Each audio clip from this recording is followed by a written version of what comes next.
Warm up the CRT. Literally, it's time for another episode.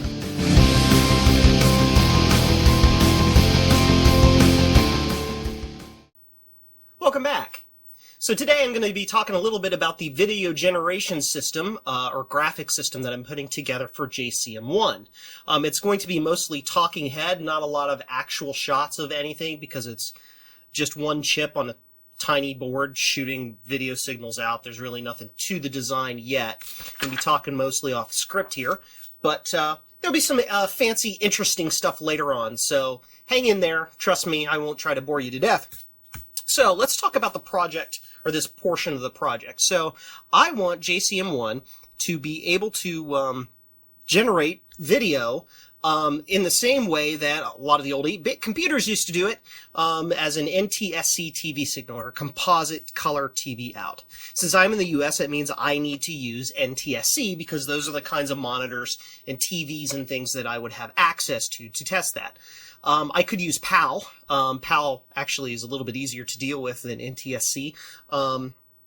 I could use some sort of RGB output or VGA or something like that, but I wanted to go, full authentic and have a computer that I just plug into a TV and it does the business. So my goal for the specifications for this, aside from it being NTSC, are to have excellent color video quality and as high graphics resolution as I can reasonably attain with the hardware limitations. So that's looking like about 256 colors, basically 16 colors in 16 different shades is the way the math is probably going to work out. And then graphics that are about 250 by 250 pixels roughly, because of the way the NTSC signaling works. How am I going to achieve this? So basically, there's two ways you can achieve video from an 8-bit computer. One is to use discrete logic, the way, say, the Apple II does it. The Apple II or the original Apple II, like the Apple IIe had some extra hardware to make it a little bit easier, but the original Apple II and Apple II Plus generated all of its video signaling with a huge chunk of logic chips. It would take a master 14 megahertz timing signal and divide it down and throw it through a whole bunch of shift registers and different things in order to generate all the video timing and everything to make it do the business. That's a pain in the butt, and I don't want my computer board to be like 14 miles wide by 14 miles long to do that. So the other way to do that, or the way it was done in those times anyway, would be have a discrete graphics chip like the Commodore 64's VIC-2 chip that basically handled all of that magic internally in the chip, and all you had to do is put the right stuff in the right memory locations and talk to the VIX registers in a certain way, and voila, video came out the screen and it just magically occurred. I'm going to opt to go for that route. Now, going for that route, there are multiple ways we can do that. I could find original VIC chips. I could find something like the TMS 98 and 9918 chips, or some sort of third-party variant, or anything like that to make this project up.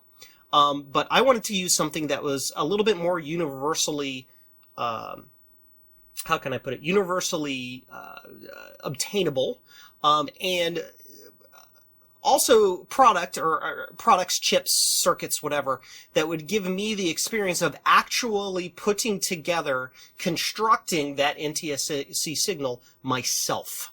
So I could learn the process of how much of a pain in the butt it is to do that. And trust me, it is.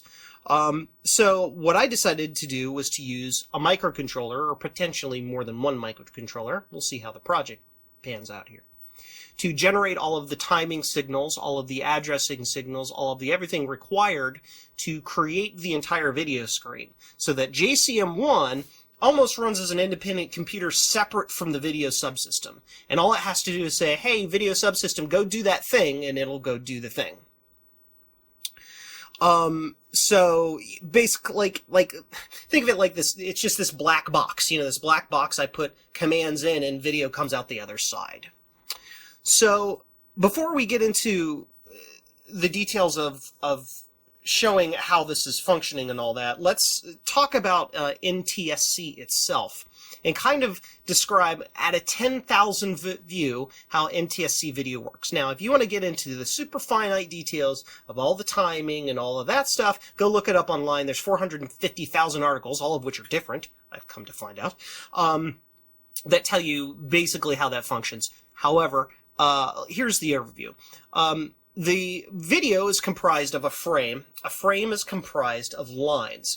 This is designed this way because the original way of creating television was by directly driving a CRT monitor and driving the electron beam across the screen multiple times, and then when it gets to the end of the screen down here, it drives it up and it comes back up here and redraws again.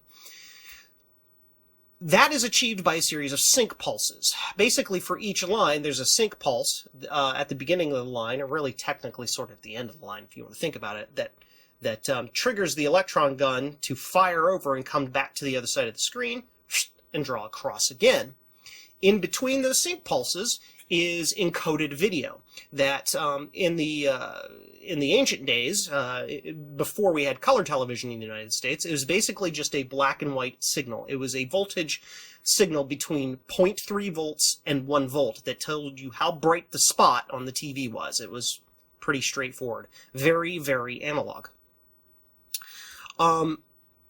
Between the sync pulse and the actual video is a little section called what's called the back porch. It's just a flat little section of completely black level, 0.3 volts. That in the original television specification was really just thrown in there to give the inertia of this electron gun time to fly back across the screen and get to the right spot. And you wanted that spot to be black. If it wasn't a black level, what would happen is the electron beam would stay on and you would be able to see that retrace line, and that's not what you wanted. It would make the screen blurry and look yucky. When they introduced color, in that back porch area, they put a little color burst that describes the phase frequency of the color information later, and you encode color information by referencing your color pulse of where you want the pixel to be to the phase of that sine wave. And depending on the timing correlation between your pixel pulse and where that sine wave is determines your color along that sine wave. Go read about it to get more detail. But basically, that's how it is. All of this in NTSC, the timing is fairly loose. Your sync pulse can be a variable width. It has to be about 4.7 microseconds, but it can be a little bit more. And on mine, it is. Your color burst can be a little bit more, a little bit less. Doesn't matter. Your color burst can slide in that area a little bit. That's fine. Your line can begin. Your actual active video data can begin and end at different points. That's fine. It doesn't care. It'll squeeze your video in from the sides a little bit. None of that matters. The only timing that is absolutely 100% vital and critical is the beginning of those sync pulses. Every single sync pulse has to start at exactly the same time every single time, no matter what. If you pick a sync rate of the NTSC standard, which is 63.555 microseconds, it has to fire at 63.555 every single time. If some of your sync pulses are off by a little bit, you can get tearing at the top of the screen or the bottom of the screen, or your lines will wave and they won't be lined up, and your graphics grid won't look right. It'll be a frickin' mess. So before I continue, I'm going to actually show you on the scope what these little parts are that I just described on an active video, on the actual active video coming out of the project here. So let's get you set up on the scope so you can see that. Alright, so here we are on the scope, and this is one line of NTSC video right here. I actually have it in run mode here, but we can stop that, so you stop the jitter there. So what you see here is here's your sync pulse. When this goes low, this signals the beginning of the line, comes back high, and then right in here is your front porch. Now, I do not have a color burst in here yet because I'm not generating color video yet, but whatevs.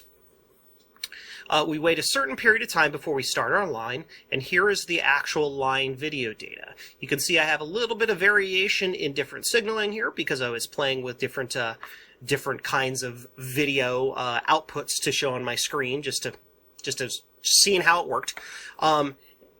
Back here is the front porch. Why this is the back and that's the front, not the other way around, I don't know. That's just the way it is.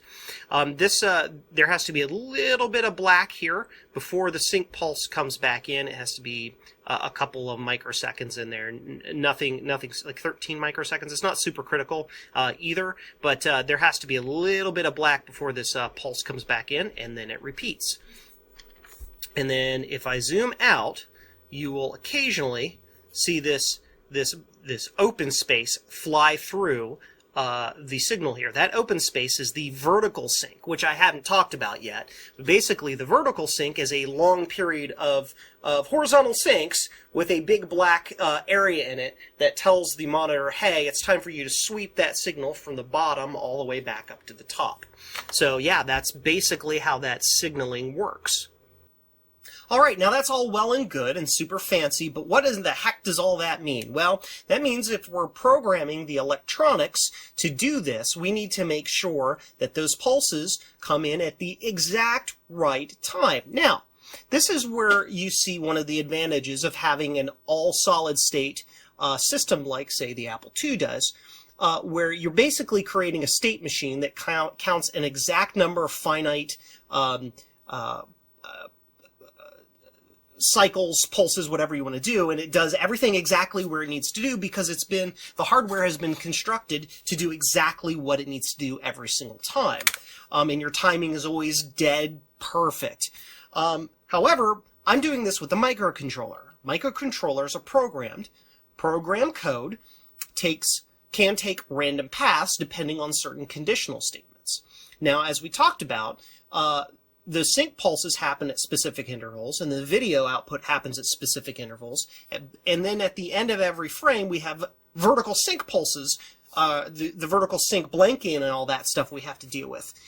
In order to do this, so that the microcontroller knows where in the screen it's actually drawing these lines or outputting these pulses, it has to use some counters and some conditional logic to know where it is to do the right thing at the right time, because it's under program control, right? That's where I had most of the trouble in doing this design. The trick was trying to find the exact series of conditional statements in the right order that would get me the output I wanted, but it would also take the exact same amount of time every line, so that say my sync pulse lines weren't slightly longer because it was going through more conditional statements than it would if it was slightly shorter. That just culminated in being very careful with how I constructed my if and else if statements, along with careful placement of where that horizontal sync pulse, or the beginning of that sync pulse, fires. Basically, it's firing before all of the if statements come in to ensure that it always happens at the same time. In addition, the microcontroller is using a very carefully tuned timer loop that fires an interrupt every time the timer goes off. And that timer is set to go off exactly every 63.555 milliseconds, so that my timing, or microseconds I should say, so the timing of my lines is exactly, is exactly perfect. So that was the hardest trick. I went through like 5 or 6 different code iterations just trying to understand how the microcontroller built its code from the C compiler that I was using to get the timing correct. But I eventually got that all figured out. Now, aside from that timing, one of the biggest problems I had was with vertical sync. So every time you get to the bottom of the screen, there are a special series of pulses in a specific order that tell the electron gun to come all the way back up to the top of the screen. Those pulses in that entire process takes a lot longer than just the quick little horizontal pulse to bring the line back to the left side of the screen. The primary reason being because there's a lot more inertia in swinging that electron gun up to the top corner. So the NTSC standard has multiple multiple series of what are called equalization and serration pulses that have to happen during this sync period. I'll say have to happen because I'm not using them, and I'll get into how I tricked around that, in order to handle that. In addition, what I didn't mention before is that NTSC television is a 525 line interlaced signal. That means that half, 262 and 1/2 line, it's weird, half frame or shows first, or field as they call it. The odd field comes in first, and then the even field comes in first, and they alternate back and forth. But because it's flickering by so fast, your eye can't tell it's doing this thing. It just looks like to you as one big frame. Well, getting the microcontroller, getting really any electronic system to time that extra half field exactly is kind of a pain in the butt. And it's easier to just output the same field over and over and over again. The issue with that is that if you do not set up your vertical sync just the right way to trick out the monitor or television, what happens is it restarts your, say you're outputting the even field over and over and over again. It'll start putting the even field in the odd field spots, basically, and it screws up the top of the frame. The frame gets torn and the lines don't line up, and it just looks all weird and wacky. Or worse yet, in the first couple iterations, the screen just goes blah, blah, blah, blah, blah, rolls, or doesn't even show up at all. It's just blank, even though it's coming out on the scope and is perfectly timed. Normally you have to put out these serration pulses. You have to have this 262.5th line needs to be half as long and all this other stuff. I know, though, just from experience and reading a lot of stuff about a lot of these old computers, they don't put out 262 and 1/2 lines. They put out 262 lines or 263 lines. Some of them do one, some of them do the other, and they say they're just like, I don't care about that interlacing. I'm just going to give you 262 lines per second and deal with it. What none of the documentation I was able to find for the longest time told me was how to do it, and how to get around this interlacing problem, until I found one really good document on the internet right here, this document right here that shows you the exact timing, specifically your line 1 timing. Your horizontal pulse needs to be super duper long in order to trick the screen into thinking it needs to redraw frame 1 or frame 2, I don't remember which one that is, I think it's frame 2, over and over and over and over and over again without doing the interlacing. This timing is what I needed to do, and it fit the microcontroller perfectly. All I have to do is check, when I'm drawing line 1, I do not bring the horizontal sync pulse back up to black for the specified period of time, and it just happens to be longer than every other line, and lo and behold, it just magically works. I'm going to put a link in the description to the website of where I found this, because it is the quickest, cheapest little cheat to make your video output work correctly. So let's go to the actual design here on the bench, and I'll show you how I have it laid out. So basically we have the microcontroller here, and I'm driving it by an external crystal so that I can get the right frequency, so that the chip runs at a frequency that is an exact multiple of the NTSC signaling frequency of 14.318181880, whatever it is. This is a 28.63630 crystal that I just happen to have, and it happened to be the right crystal, so I'm like, I'm going to use that. That allows me to know that every single cycle of this thing is an exact multiple of that NTSC frequency, so I can get my timing to microsecond accuracy. Everything is perfect. I don't have things sliding around a little bit. That signal just comes into here. The chip runs its code, and then it sends the video signal out these 2 pins. Now, this is a very crude digital to analog converter. Effectively, when both of these values are set to 0, we have 0 volts coming out, and that's our sync pulse. When it's 1, 0, or I should say, when it's 1, 0, with these 2 resistors, it comes out as 0.3 volts, which is black. When it's not 1, 0, I mean 0, 1. Sorry, 0, 1. When it's 1, 0, it's exactly in the middle of that. It's 0.6 volts, which is gray, and say if it's 1, 1, with that voltage divider, it comes out as 1 volt. When you calculate it as applied to the 75 ohm resistance built into the monitor.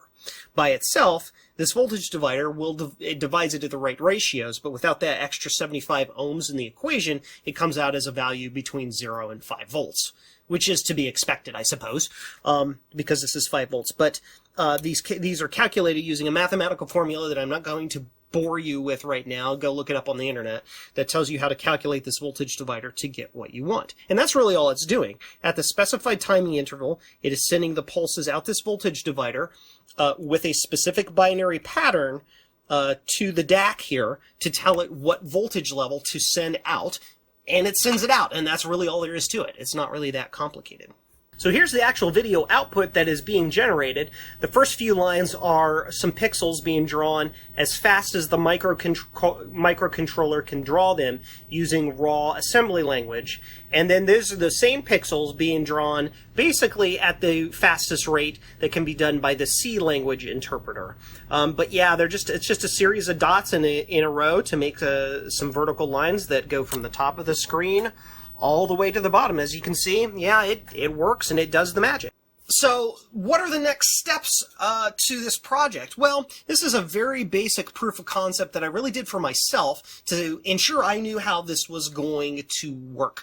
Now that I have that figured out, we've got to do a lot of little additions to this design and augmentations to the design before we actually have a real graphics engine that can do what we need to do. First, I need to integrate a frame buffer. Right now, this is generating all of its video signaling manually through hard-coded code. It's just generating a series of stripes down the screen. That's all it's doing. That's boring, and we can't do anything with that. So we need a frame buffer, an external set of memory that the chip can address in sequence and give a bit value out of, and then we send that bit value to the screen to get the video that we want. I don't suspect that that's going to be terribly difficult. I just throw old computer builder guy from the 90s. We throw just a chip of memory at it and wire it up to the address and data lines and turn it on and see what happens, right? Once we integrate that frame buffer, after that we have to integrate a digital to analog converter, which will really just be an 8-bit version of the 2-bit one I have here. The idea behind that would be, say, 4 of the bits will describe the intensity of the light, and the other 4 bits will describe the phase of the bit pulse in relation to the color, into relation to the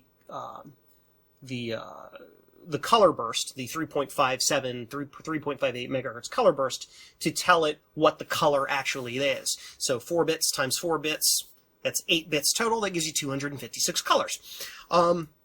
We need to integrate into all of that a counter of some sort of digital counter, so that we will iterate through all the memory locations in the frame buffer in sequence, then roll over when done. I'm not sure if we want to use this microcontroller that's actually doing all the sync pulses to do that, or if we want to use some other piece of discrete logic. I'm leaning towards discrete logic because all I have to do is tap it. Basically, when the horizontal sync pulse comes out, I can tap off that and go basically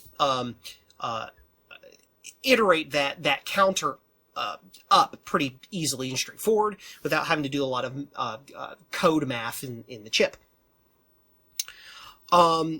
Basically, yeah, I'm kind of wanting to make the addressing portion of the video its own kind of independent state machine, effectively, that all of the microcontroller is giving it its clock pulse to tell it to go and send the video out effectively. Once we have the frame buffer in place, the next is to actually integrate true color into the video signal. That shouldn't be too hard. That's just a factor of getting the color burst to be in the right spot in the back porch area so that it integrates correctly. All of that should be relatively easy, period, compared to actually integrating JCM-1 into the video system. JCM-1 has to somehow tell the video system what to draw on the screen. That gets complicated. Do I want to just have a flat, raw frame buffer of 8-bit bytes, which each one represents a pixel on the screen, and JCM-1 has to just poke the values directly into screen when it wants to do something? That sounds dumb and very slow, although it would function. Trying to do anything, especially like text, every time you would have to redraw the screen to tell it to move up would be a slow pain in the butt, which means we probably want to integrate some sort of modes, like a text mode or a tiled mode, in addition to a raw frame buffer mode.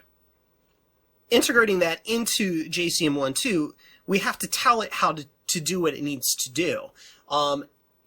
And that's going to, I think, require a second microcontroller whose entire job is to listen to JCM-1 for commands, and then interpret what those commands mean, and then set the rest of the graphic system into the right design so that it functions as expected. Doing things like, okay, so you put me in text mode? Okay, so I have to tell the video output subsystem what mode it needs to be in so it knows how to fetch data or format data to put it on the screen to draw the lines.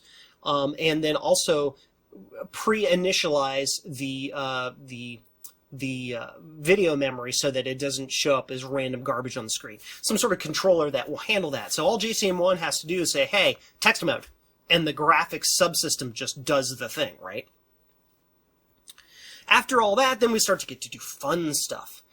Primitives, drawing primitives. So how about we have a routine that JCM-1 can call, or not even a routine, just a command. It can send the graphics subsystem that says, draw a circle from this location to this location, right? And the microcontroller should be able to do that PDQ because it's running at 28 flipping megahertz compared to the JCM-1's 1 megahertz. Or draw a square or a rectangle, or draw a line, or do, drawing these graphics primitives, again, to make working with graphics much faster. These kind of concepts are called primitives or blitters. Basically, it's telling the computer's telling a separate subsystem that handles the graphics to just do the thing.